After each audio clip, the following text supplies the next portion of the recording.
Mithun Reddy MP గారిని అక్రమమైనటువంటి arrest చేయడం పూర్తిగా ఈ ప్రభుత్వం యొక్క అప్రజాస్వామికమైన చర్యలకు ఇది పరాకాష్ట.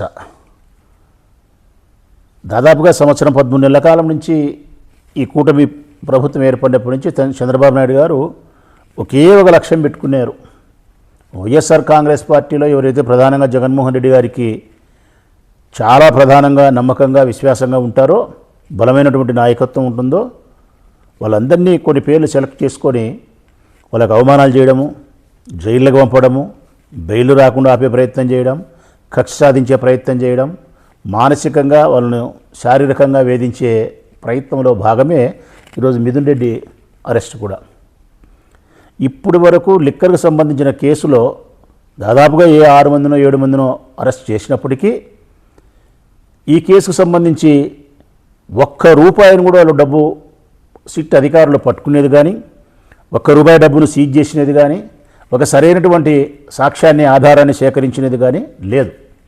కేవలం ప్రభుత్వ ఉద్యోగులుగా ఉండబడే చిన్న ఉద్యోగస్తులు 2-3 బెదిరించి వాళ్ళ మీద ఒత్తిడి చేసి దౌర్జన్యం చేసి ఈ రాష్ట్ర ప్రభుత్వం యొక్క అధికారాన్ని వాళ్ళ మీద రుద్ది వాళ్ళతో తప్పుడు స్టేట్మెంట్ తీసుకొని ఆ ఆధారంగా 1, 2, 3, 4 ధనుంజయ రెడ్డి అంటారు, తర్వాత ఇంకొకరు అంటారు కసిరెడ్డి, తర్వాత తిరుపతి మాజీ ఎమ్మెల్యే చంద్రగిరి మాజీ ఎమ్మెల్యే గారిని ఇట్లా అందరినీ వరుస పెట్టి అరెస్ట్ చేసే కార్యక్రమం చేస్తున్నారు. అందులో భాగం మిథున్ రెడ్డిని. ఇంకా మిథున్ రెడ్డిని గారిని అరెస్ట్ చేసేదానికి ప్రధానమైనటువంటి కారణం ఈ రాష్ట్రంలో జగన్మోహన్ రెడ్డి గారి కుటుంబం తర్వాత ఆ స్థాయిలో చంద్రబాబు నాయుడు గారికి ఎక్కువ కోపము పగా ఉండేది పెద్దిరెడ్డి రామచంద్రారెడ్డి గారి కుటుంబం. మరి పెద్దిరెడ్డి రామచంద్రారెడ్డి గారి కుటుంబాన్ని అనేక రకాలుగా హింసించే ప్రయత్నం, మానసికంగా బాధపెట్టే ప్రయత్నంలో భాగంగానే గెలిచిన కొత్తలోనే సంవత్సరం కిందటనే మిథున్ రెడ్డిపై దాడి చేసే ప్రయత్నం చేసి జీపులు కాల్చి హంగామా చేసి నానాకం చేసినారు, తప్పుడు కేసులు పెట్టినారు. మళ్ళీ తర్వాత మదనపల్లిలో ఒక కాగితాలు కాలిపోయినాయని చెప్పి రామచంద్రారెడ్డి గారిని ఇరికిచ్చే ప్రయత్నం చేసినారు. ఇప్పుడు మళ్ళీ లిక్కర్ కేసులో మిథున్ రెడ్డి గారిని జైలు పంపించే కార్యక్రమం చేసి సఫలీకృతుడైనాడు. అంటే ఈ సంవత్సర కాలంలో ఆయన సాధించింది ఏంటి అంటే కన్నా పేద ప్రజలకు సంబంధించిన సంక్షేమాన్ని కానీ, ఈ రాష్ట్ర ప్రజలకు సంబంధించిన అభివృద్ధిని కానీ నామమాత్రం కూడా పట్టించుకోకుండా వైఎస్ఆర్ కాంగ్రెస్ పార్టీకి సంబంధించిన ప్రధానమైన నాయకుల్ని మానసికంగా శారీరకంగా వేధించే ప్రయత్నం, జైళ్ళకు పంపే ప్రయత్నం, దాడులు చేసే ప్రయత్నం, తప్పుడు కేసులు పెట్టే ప్రయత్నం, మహిళలను కూడా వదలడం లే. లాస్ట్కు ఉప్పాల హారిక జిల్లా పరిషత్ చైర్మన్ ఆమె మీదనే దాడి చేస్తారు, వాళ్ళ మీదనే కేసు పెడతారు. ఇటుపక్క మళ్ళా రోజమ్మ గారిని మాజీ మంత్రి ఆమె మీదనే దుర్భాషలాడతారు. ఆమెపై కంప్లైంట్ ఇస్తే పట్టించుకునే పరిస్థితి ఉండదు. నల్లబరెడ్డి ప్రసన్న కుమారుడి ఇంటిని ధ్వంసం చేస్తారు, కంప్లైంట్ ఇస్తే కేసు రిజిస్టర్ చేయరు.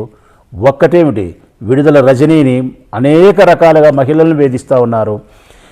వైఎస్ఆర్ కాంగ్రెస్ పార్టీకి సంబంధించిన ప్రధానమైన నాయకుల్ని వేధించే కార్యక్రమంలో భాగమే ఈ అక్రమ అరెస్ట్. నేను అడుగుతా ఉన్నా చంద్రబాబు నాయుడు గారి ప్రభుత్వాన్ని, మీరు గెలిచిన ఈ సంవత్సర కాలంలో, ఈ రాష్ట్ర ప్రజలు మీకు అధికారం ఇచ్చిన ఈ సంవత్సర కాలంలో ఈ పేద ప్రజల జీవితాల్లో ఎక్కడైనా మీరు వెలుగు నింపే ప్రయత్నం చేసినారా?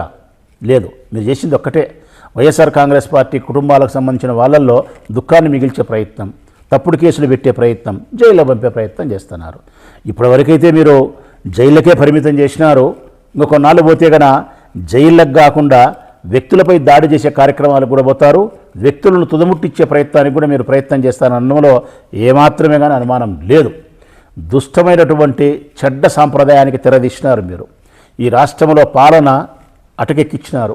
ఈ రాష్ట్రంలో పేద ప్రజల గురించి పట్టించుకునే పరిస్థితి లేదు, పేద విద్యార్థుల గురించి పట్టించుకునే పరిస్థితి లేదు, పేదవారి ఆరోగ్యాన్ని గురించి పట్టించుకునే పరిస్థితి లేదు, రైతుల గురించి పట్టించుకునే పరిస్థితి లేదు, నిరుద్యోగుల గురించి పట్టించుకునే పరిస్థితి లేదు, ఉద్యోగస్తుల సమస్యల గురించి పట్టించుకునేది లేదు, మహిళల గురించి పట్టించుకునే సమస్యే లేదు. మహిళల యొక్క మానానికి ప్రాణానికి రక్షణ లేకుండా పోయింది. శాంతి భద్రతలు కరువు అయిపోయినాయి. పరిశ్రమలు వచ్చే పరిస్థితి లేదు. ఒక్కటంటే ఒక్కటి కూడా చెప్పుకోదగ్గ కార్యక్రమం కానీ మంచి పని కానీ ఈ రాష్ట్రంలో లేదు.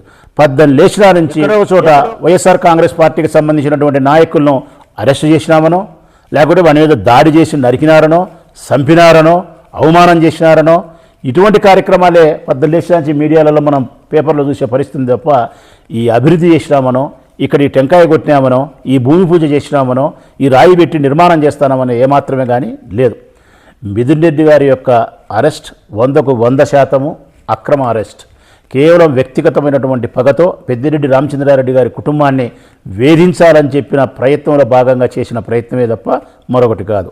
కానీ ఒకటి మాత్రం చెప్పగలుగుతున్నాం, మిథున్ రెడ్డిని అరెస్ట్ చేసినా, మరొకరిని అరెస్ట్ చేసినా, వైఎస్ఆర్ కాంగ్రెస్ పార్టీ కుటుంబ సభ్యులలో ఎవరిని మీరు అరెస్ట్ చేసినా కూడా, ఎవరిని మానసికంగా బాధించినా కూడా, యావత్ వైఎస్ఆర్ కాంగ్రెస్ పార్టీకి సంబంధించిన కార్యకర్తలు, నాయకులు అందరూ కూడా వైఎస్ఆర్ కాంగ్రెస్ పార్టీ జెండా వెంటే ఉంటారు.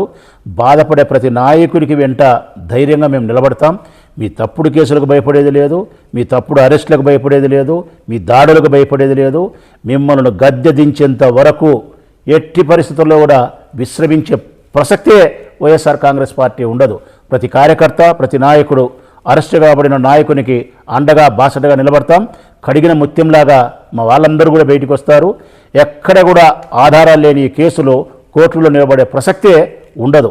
మీ సిట్టో మీ బట్టో అంతవరకు జైలుకు పంపేంత వరకు మాత్రమే మీ అధికారం ఉపయోగపడుతుంది తప్ప మమ్మల్ని ఇబ్బంది పెట్టడం అంతకు మించి మరొకటి మీరు చేయలేరు. ఇది పూర్తిగా అప్రజాస్వామికమైన విధానం. ఈ రాష్ట్ర ప్రజలకు ఈ చర్యలు నష్టం కలిగిస్తాయి, ప్రజాస్వామ్యంలో ఇబ్బందులు కలిగిస్తాయి.